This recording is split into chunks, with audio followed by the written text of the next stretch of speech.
कि सुना यशोदा मैया तोहर मैया माखन चोरिया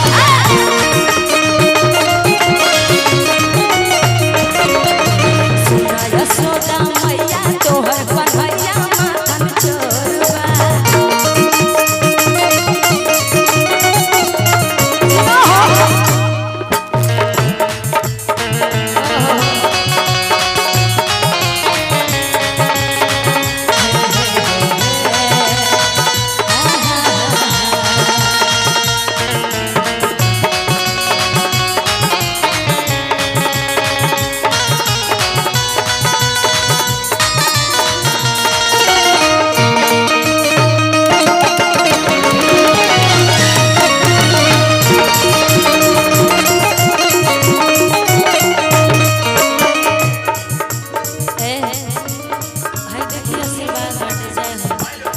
चाचा जी के तरफ से आशीर्वाद है और कैसे भक्त के भाव है कि फरके पे हुरिया खा जाले सारा घरवा के मक्खन मलाई हो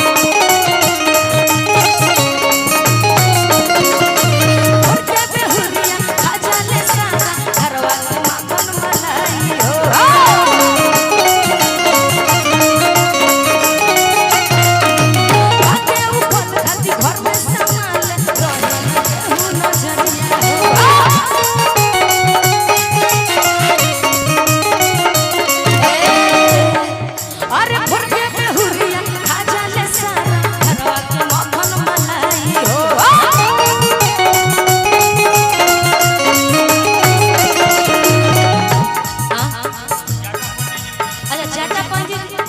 पंडित जी कहाँ है? आ जाए यहाँ पे पूजा कराना है।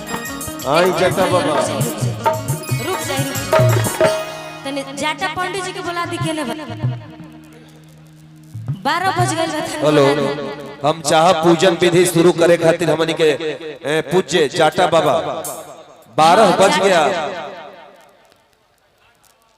बज गया और महाराज जी हिले हैं जी हम चाहब कि तनी एगो प्रभु खातिर बोलिए आनंद कंद भगवान की बोलिए श्री कृष्ण भगवान की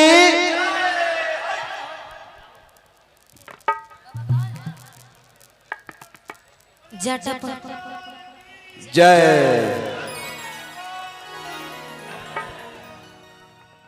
और एक बार हम